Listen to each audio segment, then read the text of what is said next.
మీ అందరికీ shalom.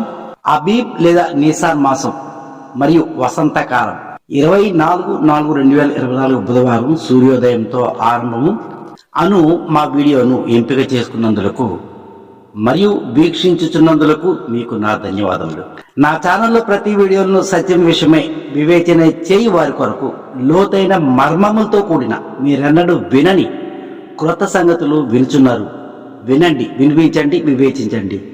Subscribe button press చేయడం మర్చిపోకండి. అందువలన మీకు ఏ విధమైన నష్టము ఉండదు. షేర్ చేయడం మర్చిపోకండి, మరొకరికి ఉపయోగపడును అని నా మనవి. టాపిక్లోకి వెళ్దాం, జాగ్రత్తగా వినండి.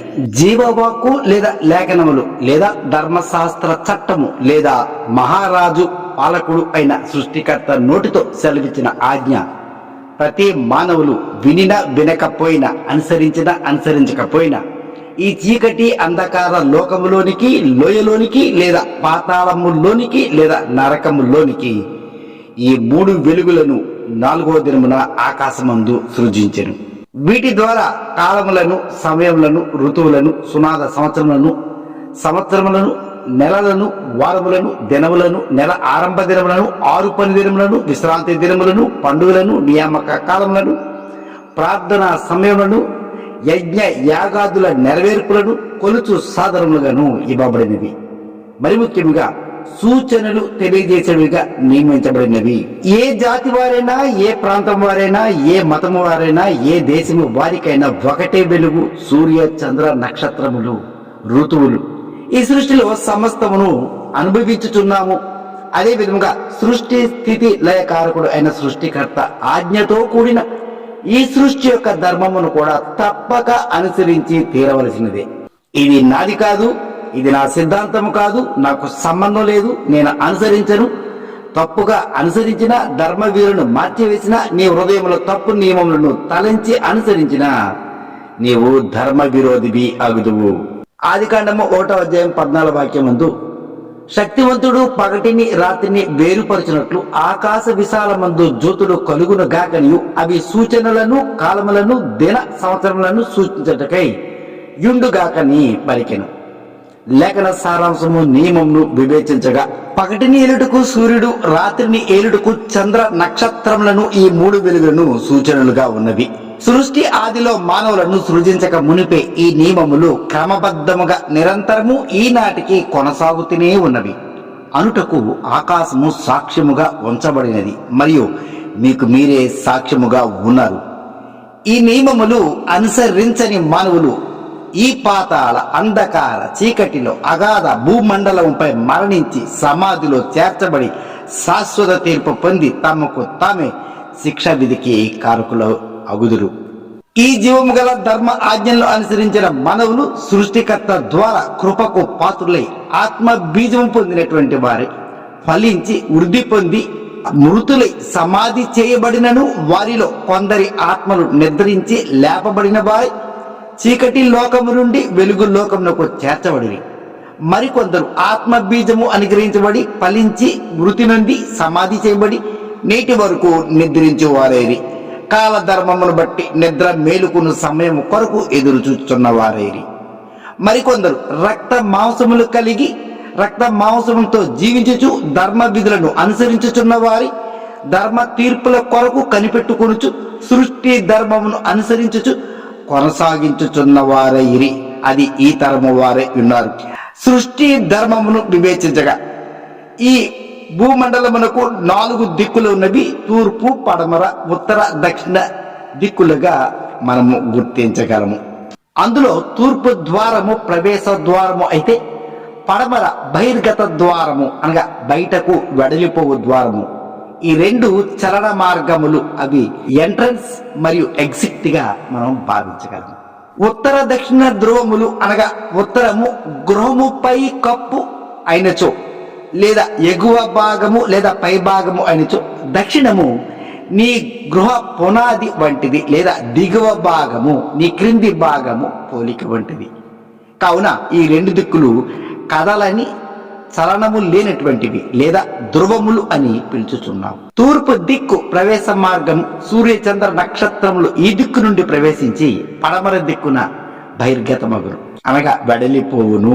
దినము లేక రోజు ప్రారంభము ఎక్కడి నుంచి అని వివేచించగా సూర్యుడు తూర్పున ఉదయించి పడమరన అస్తమించు ప్రక్రియను అనుదినము మానవ సుపరిచితమే. మరియు సూర్యోదయముతో దినము ప్రారంభమై పగటిని ఏలుచు సూర్యాస్తమయంతో 12 గంటలతో దినము లేదా పగటి భాగపు ప్రయాణపు కాలము సమాప్తి అయి చీకటితో లేదా రాత్రితో ప్రారంభమై లేదా 4 జాములు కలిగి ఉన్న అందులో మొదటి జాముతో చీకటి ప్రారంభమై చంద్రునితోనూ లేదా నక్షత్రములతోనూ సూర్యోదయము అగు వరకు లేదా ఉదయించే వరకు చీకటిని ఏలి 4 జాములు సంపూర్తి ప్రయాణకాలము లేదా ఒక దినముతో సమాప్తి అగును. అనగా 24 గంటలు పూర్తి అగును. అస్తమయమును ఉదయమును కలుగగా ఒక దినమాయను అను ఆజ్ఞకు భావమును మనము గమనించగలము. నెల ఆరంభము మరియు నెలలో మొదటి దినము మరియు సంవత్సరములో మొదటి నెల కనుగొను నియమమును గమనించగా సూర్యుడు తూర్పును ఉదయించు మాదిరిగా చంద్రుడు నక్షత్రములు కూడా ముఖద్వారమైన తూర్పు నుండి నిండు పౌర్ణమి చంద్రుడు లేదా పూర్తి వెలుగు కలిగిన చంద్రుడు మరియు నీసాన మాసమునకు సూచన అయిన కన్యా రాశి నక్షత్ర సమూహంలో అబీవు నక్షత్రముతో తూర్పున ఈ 2 వెలుగులు ఉదయించి సంపూర్ణ రాత్రిని లేదా చీకటిని ఏలుచు ఈ సూచనను ప్రతి మానవులు ప్రతి దేశంలోను ప్రతి ప్రాంతం నుండి మానవ కన్నులతో మనము వీక్షించగలము. ఈ సూచనను బట్టి సంవత్సరములో మొదటి నెల మొదటి దినము అని ఈ 3 వెలుగుల సూచన సాక్ష్యములతో సృష్టి విధి ధర్మమును అనుసరించు విధానమును కనుగొను నిమిత్తము నేటి వరకు వాటి ధర్మమును ఆకాశమందు తూర్పు పడమరల దిక్కుల నడుమ నిరంతరము వాటి ప్రయాణ కాలమును కొనసాగించుచునే ఉన్నవి. ఋతువులను కనుగొని విధానము ఈ సృష్టిలో ప్రకృతి ధర్మము ప్రకారము ప్రతి సంవత్సరములకు 4 ఋతువులు కలిగి ఉన్నవి. 1 వసంత ఋతువు, 2 గ్రీష్మ ఋతువు, 3 వర్ష ఋతువు, 4 శీతల ఋతువులుగా మనము కనుగొనగలము. ఒక్కొక్క ఋతువునకు 3 మాసములు లేదా నెలలు కలిగి సంవత్సరమునకు 12 నెలలుగా సంవత్సర కాలము సంపూర్తి అగును. ఫోటోలో చూడండి, 4 ఋతువుల్లో వృక్షములు ఏ విధముగా ఉండుట ప్రకృతిలో గమనించగలము. వాటి యొక్క స్థితిని ఒక్కొక్క ఋతువులో ఒక్కొక్క విధముగా ఉన్నట్టుగా మనము గమనించగలము. ఉత్తర ధ్రువము లేదా భూమి పై భాగ దిక్కున ఆకాశమును పరిశీలించగా ప్రతి దినమున మనము కన్నులతో చూడగలము. మీరు ఉత్తరపు వైపు తిరిగి ఆకాశమును పరిశీలించగా పోలార్ స్టార్ లేదా ధ్రువతార అని అందుము. ఈ నక్షత్రము అనేక నక్షత్ర సముదాయముల మధ్య భాగంలో మరియు ఆకాశమునకు మధ్య భాగంలో కనుగొనగలము. ఈ నక్షత్రము దగ్గరగా సప్తరిషి నక్షత్ర సముదాయము లేదా ఉర్సా మేయర్ అను నక్షత్ర గుంపును కనుగొనగలము. వీటిని మానవ కనులతో వీక్షించు విధముగా ఆకాశమందు సూచనగా అవి ఉన్నవి. సృష్టికర్త అవి సూచనలుగా పెట్టి ఉన్నాడు. ఈ సప్తరిషి నక్షత్రము చతురస్ర ఆకృతితో తోక భాగము కలిగి ఉండుట గమనించగలము. వీడియో పిక్స్ ని మీరు గమనించండి. ఈ తోక భాగము ఆకారం బట్టి ఏ ఋతువులో ఉన్నామో కనుగొనవలసి ఉన్నది. ఈ సప్తఋషి నక్షత్రము 4 ఋతువులలో 4 వివిధ ఆకృతులను వీక్షించగలము. వసంత ఋతువులో ఈ విధముగాను, గ్రీష్మ ఋతువులో ఈ విధముగాను, వర్ష ఋతువులో ఈ విధముగాను, శీతల ఋతువులో ఈ విధమైన ఆకారంలో కలిగి ఉండును. వీటిని బట్టి ఏ ఋతువులో ఉన్నామో ఏ ధర్మమును అనుసరించవలనో ఈ నక్షత్ర సూచనగా మనకి ఇవ్వబడినవి. ఏ సంవత్సరంలో అయినా మొట్టమొదటిగా గుర్తించవలసింది కన్యా రాశి మరియు పౌర్ణమిపై ఆధారపడి ఉన్నది. సంవత్సరములో మొదటి నెలలో మొదటి దినమును కనుగొనట చాలా చాలా అవసరము. ఒక్క దినమును తప్పుగా లెక్కించిన అటుగాని ఇటుగాని అయినా 4 ఋతువులలో వచ్చు 3 నెలలలో మొదటి నెలలో పౌర్ణమి ఉత్సవ దినములు కోల్పోయేదము. 6 పని దినముల ఆజ్ఞ తప్పు అనుసరించదము. నెలలలో వచ్చు 4 విశ్రాంతి దినములు ఆజ్ఞ మారిపోవును. పండుగ దినములు ఆజ్ఞ మారిపోవును. నియామక కాలముల దినముల ఆజ్ఞ మారిపోవును. ఒక్క సంవత్సరంలో ధర్మ సంబంధిత ప్రకృతి ధర్మము ఆజ్ఞ అంతా మారిపోవును. కావున ధర్మశాస్త్రబద్ధుడైన ఎడల అతి జాగ్రత్తగా ఆకాశమును పరీక్షించి పరిశీలన చేసే ప్రతి మానవులు అనగా యూదుడైనను అన్య జాతుల వారైనను అనుసరించి తీరవలసినదే. అట్లా అనుసరించని ఎడల ఆత్మ జీవము వెలుగు లేనివాడవై చీకటి సంబంధి పగుదువు. వెలుగు సంబంధివి సత్య సంబంధివి ఎంత మాత్రము కానేరు. ఈ సంవత్సరము వసంత ఋతువు రాకుండానే మంటల ఆదివారము, గుడ్ ఫ్రైడే, ఈస్టర్ ఎలా చేశారో అర్థం కాదు.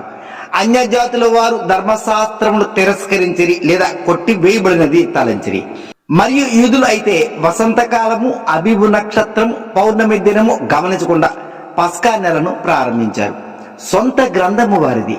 ఆయన వాక్కులు యూదుల పరము అయినను వారు కూడా సృష్టి ధర్మమును అపవిత్రపరిచిరి. ఈ సంవత్సరము 2024 వసంత ఋతువును వృక్ష జాతులు చిగురించడం ప్రారంభమైనవి. 24/4/2024 బుధవారం నాటికి సంపూర్తిగా ప్రతి వృక్షము చిగురాకులతో శోభామయంగా అగుపడునని మనము గమనించగలము. ఈ ఋతువులో వచ్చు పౌర్ణమి కన్యా రాశిని మరియు నీలి రంగు నక్షత్రంతో ముఖద్వారమైన తూర్పు నుండి భూమి మీదకు ప్రవేశించుట మీ కన్నులతో మీరే ఆ సూచనను గమనించగలరు. 23/4/2024 మంగళవారము అర్ధరాత్రి లేదా రెండవ జామున అనగా 11:37 సంపూర్ణ రాత్రిని ఏలుచున్న పౌర్ణమి చంద్రుడు ప్లస్ కన్యా రాశి నక్షత్రమును కన్నులతో వీక్షించగలము. అదేవిధంగా 24/4/2024 బుధవారం తెల్లవారుజాము లేదా 4వ జాము అనగా 4:32 కన్యా రాశితో ప్లస్ అబీబ్ నక్షత్రము ప్లస్ పౌర్ణమి చంద్రుడు పడమర దిక్కున భూమి నుండి బహిర్గతము లేదా వెడలిపోవుటకు సిద్ధమవుతున్న సమయమును ఈ పిక్ లో చూస్తున్న మాదిరిగానే మీరును ఈ సూచనను చూడగలరు. ఇంకను సూర్యోదయం జరగనందున అబీబు నెలలో మొదటి దినము ప్రారంభం కాలేదని గమనించగలరు. మరో పిక్ని గమనించండి. 24/4/2024 బుధవారం ఉదయం 5:47 కన్యా రాశి ప్లస్ చంద్రుడు పూర్తిగా పడమర దిక్కున హారిజెంటల్ లైన్ లోకి వచ్చేసినవి. ఆ సమయంలో ఆఖరి నెలలో ఆఖరి దినములో ఆఖరి సమయంకు చేరిపోతుంది. మరో క్రొత్త సంవత్సరము, క్రొత్త ఋతువు, క్రొత్త నెల, క్రొత్త రోజులోనికి కాలచక్రము పయనించబోతున్నది. నూతన సంవత్సరములకు స్వాగతము పలుకుతున్నవి అని గమనించగలము. అదే సమయంలో ఏకకాలమందు తూర్పున సూర్యోదయము వెలుగు క్రొత్త సంవత్సరము దినమునకు సూచనగా ఉన్నది. మరియు పడమరన చంద్రుడు ప్లస్ కన్యా రాశి నక్షత్ర గుంపు అటు తూర్పున ఇటు పడమరన ఏకకాలంలో ఒకే సమయంలో ఈ 3 వెలుగుల సాక్ష్యమును మీరు గమనించగలరు. తూర్పున సూర్యుడు, పడమరన చంద్ర నక్షత్రములు సాక్ష్యము, ఋతువు మారుట సాక్ష్యము, సంవత్సరం మారుట, నెల మారుట, దినము మారుట, ప్రతి సంవత్సరము ఇదే సూచన ఆకాశమందు ఈ ఒక్క క్షణమునని ఈ విధముగా సంభవించుట మనము ప్రతి సంవత్సరము గమనించగలము. ఈ సంవత్సరము క్యాలెండర్ లో అబీబు నెలను గమనించండి. 24/4/2024 బుధవారం సూర్యోదయంతో నెల ఆరంభ దినము మరియు వసంత ఋతువులో వచ్చు 3 నెలలలో మొదటి నెల. ఆ నెలలో మొదటి దినము పౌర్ణమి దినముతో ఆరంభము మరియు ఉత్సవ దినము మరియు సమాజ సామూహిక కూడిక సంఘ ఆరాధన దినము. ఈ దినము సృష్టికర్తను కలుసుకుని విజ్ఞాపన, విన్నపములు, మొరలు సమస్తము ఆయనతో ముఖాముఖిగా మాట్లాడు దినము. ప్రత్యేకమైన దినము, మనవి ఆలకించు దినము. పని దినము కాదు, విశ్రాంతి దినము కాదు, మహారాజును కలుసుకుని దినమై ఉన్నది.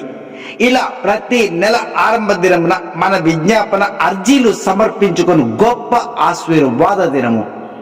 ఈ సంవత్సరంలో చంద్రగమన క్యాలెండర్ ఆధారముగా సంవత్సరములకు 354 రోజులే ఉండును. మరుసటి దినము నుండి అనగా 2వ దినము నుండి మొదటి వారములో మొదటి దినముతో ప్రారంభము. 6 పని దినములు అనంతరము 8వ దినమున అబీబు మాసములో మొదటి విశ్రాంతి దినము, ఆరాధన దినము. 2వ వారములో మొదటి పని దినము అనగా 9వ దినము ప్రారంభము. ఈ దినమునే మట్టల ఆదివారముగా భావించరి. ఇదే 2వ వారములో 6వ దినము లేదా అబీబ్ నెలలో 14వ దినము పస్కా నియామక కాలము. ఈ దినములనే గుడ్ ఫ్రైడేగా భావించిరి. 2వ వారములో 7వ దినము లేదా అబీబు నెలలో 15వ దినము లేదా 2వ విశ్రాంతి దినము మరియు పులియని రొట్టెల పండుగలో మొదటి దినము. మూడవ వారములో మొదటి పని దినము అనగా అబీబు మాసములో 16వ దినం ప్రారంభము, మరియు పులియని రొట్టెల పండుగలో 2వ దినము, మరియు ప్రథమ ఫలముల నియామక కాలము, మరియు పెంతుకోస్తు లేదా వారముల పండుగ దినములను లెక్కించు దినములలో మొదటి దినము, మరియు యాజకుని వద్ద పన అల్లాడించు దినము. ఈ దినముని ఈస్టర్ ఆదివారము సమాధిలో నుంచి బయటికి వచ్చిన దినమని పర్వదినమైన ఈస్టర్ గా భావిస్తారు. మూడవ వారములో 6వ దినము లేదా అబీబ్ మాసంలో 21వ దినము, మరియు పులియని రొట్టెల పండుగలో 7వ దినము. మూడవ వారములో 7వ దినము లేదా అబీబ్ మాసంలో 22వ దినము, మరియు అబీబ్ మాసములో 3వ విశ్రాంతి దినము. ఈ వసంత ఋతువులో అబీబు నెలలో 2 నియామక కాలములు, ఒక పండుగ దినమును ఏర్పరిచిన దినముని జ్ఞాపకం చేసుకోవలను. ఈ మాసములో 1 దినము సంఘ ఆరాధన దినము, 4 విశ్రాంతి దినములు, 24 పని దినములతో అబీబ్ మాసము ముగియును. చూసారా, ఇది ఒరిజినల్ ధర్మశాస్త్ర ధర్మ విధి, సృష్టి యొక్క ధర్మం. అది యూదుడైన అన్య జాతులైన అనుసరించి తీరవలసినది. ఈ ధర్మశాస్త్రమును బట్టే ఆయన తీర్పులు న్యాయ ధర్మములు జరిగించును. ఇది మహారాజాజ్ఞ చట్టము.